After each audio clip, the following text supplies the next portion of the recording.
Draw the cavalry using this terrain, the trees left and right, and draw the cavalry off. If they don't, if the cavalry come in, then potentially we can come in around the back of that with our cavalry and start causing disruption from the rear of that. The river is not crossable, so they're not able to get round behind us from that point, so we have a number of clear defensive points if we can draw them on. So you're absolutely in position and you're waiting for something to happen? Yeah. Yes, we are. It's like a stakeout, isn't it? It is. I don't think Cliff needs any input from us here. I think Cliff knows what he's doing. Claire, Steve, how are we doing in terms of making it reality? Well, at the moment we've got a bit of... I think the enemy's about to make it reality. They're moving. Yep. Cliff. They're moving.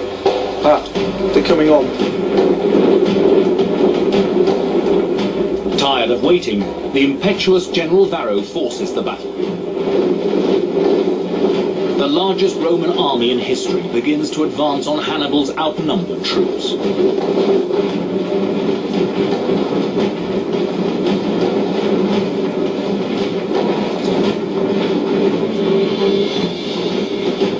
That's quite a frightening force coming in. It is.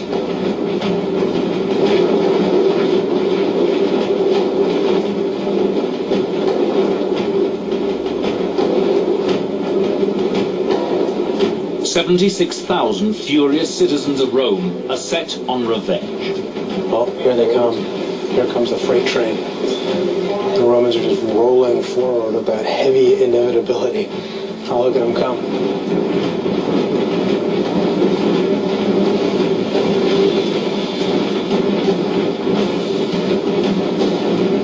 Claire, Steve, Yes. They are coming straight in line, exactly as we hope. So at the moment we've got nothing changing. Right. Where are the pikes going to be positioned, Steve? At the moment we've got one on the right flank behind the cavalry and one on the left flank behind the cavalry. What now do we have in the middle? We have infantry with spears, but not poles. Right, so we can put spears in if we need to. And the issue is to try and draw them as far on as we can. And now either one, they're going to have to disrupt and go through trees, or they're going to have to most probably come behind. Right. So the further we can draw them on, Yeah. the better. Plus, all the time they're getting tireder. Yeah. So are we ready to advance ours then? No, keep them drawing. Right. We ain't in a hurry. Alright. Let them wear themselves out. I Quite would- calm under pressure, Cliff, aren't you? Your lieutenants are saying, should we advance? And you're saying, no, it's fine. Draw them on. You sure you've got the right strategy? Well, I'm just thinking this is August. It's the end of a long hot day. We have some very heavy armour. Let them do all the work. Let them get tired going across there. Cliff is relying on the weather to slow down the Roman advance. But the Romans are marching at a steady pace, conserving their energy for the battle to come. It's the infantry that's going to win. The infantry are like a machine. You get them going, and the heavy infantry will just go grinding on ahead. Whereas the cavalry require a bit more judgment.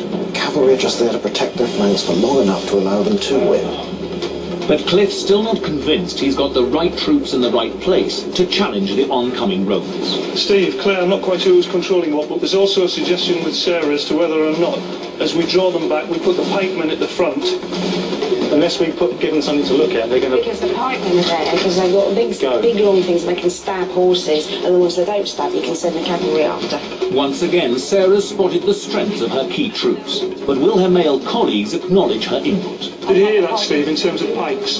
Come. The pikemen are there because they've got big sticks and they can stab the horses, and then the soldiers all fall off, and you can attack them with your infantryman and have a second wave of cavalry. I was thinking about having a line across the centre so that they've actually got something to advance against, Yes. then pull those back. Yes. Yeah. So there's like a horseshoe. And they hopefully will be the infantry that are advancing through that middle. Cliff, do you think he would have been stuck if you'd been Hannibal himself? He doesn't have all of these gizmos to help fight the battle. Communication is obviously the big thing. It was the problem then, it's a problem now. Communication Yes, is the real it's always issue, a problem. particularly once the battle starts. It's kind of glorified CCTV, isn't it? It is, yeah, I mean, this is brilliant. We tend to try and use it with We can sell you this. helicopters and things like that. Yeah, it'd be good. They're on their way. Falling for the team's bait, the Roman horsemen split from their flanks and race to engage with Hannibal's cavalry. Everything is going according to the team's plan, and the first engagement of the new Battle of Cannae is about to begin.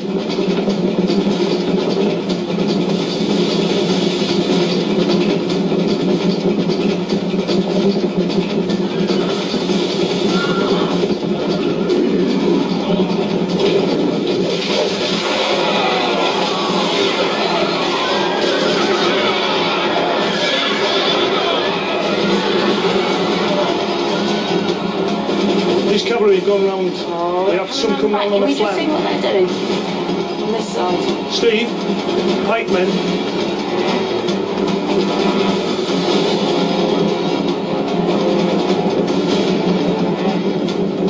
Re-engage.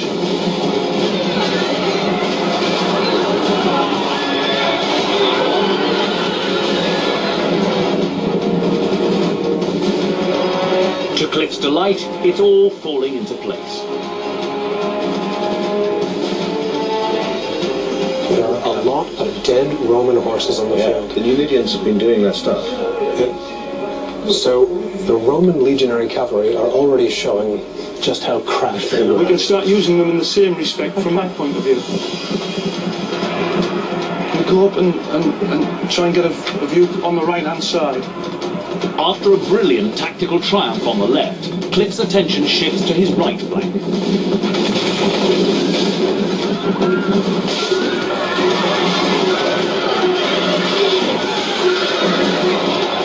The Numidian horsemen more than hold their own against the Romans.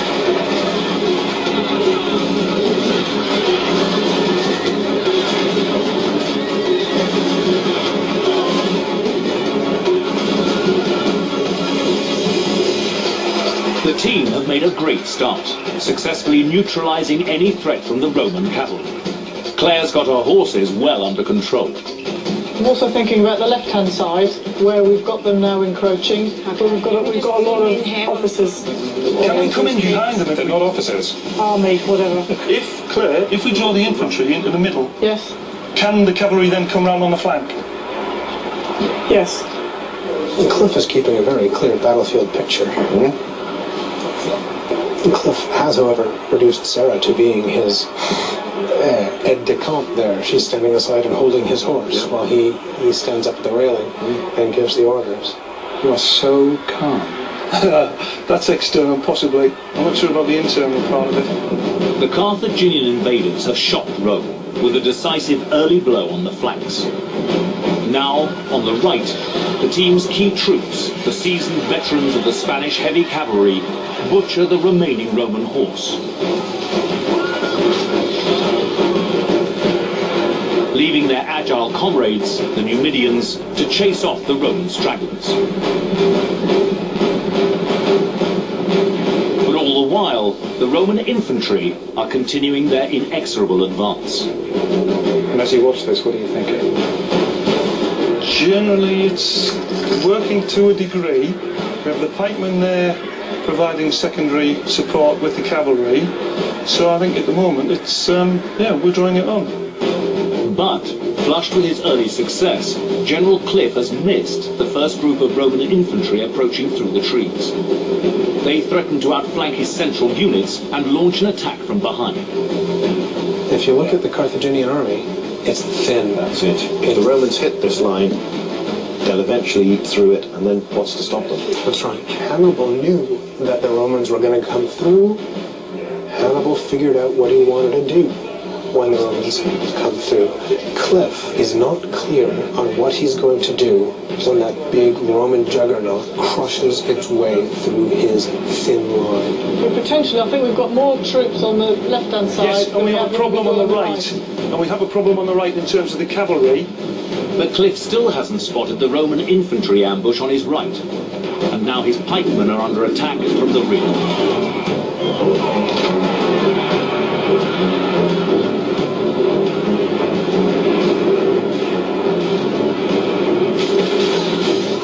We've got hand-to-hand fighting going on here, but the wrong troops, I'd say. Claire, Steve, we've got hand-to-hand on this right-hand side. But they've got long spears, so they're not good on hand-to-hand. No. No, that's it. So we need to get something to try and support that. Potentially the cavalry could do that.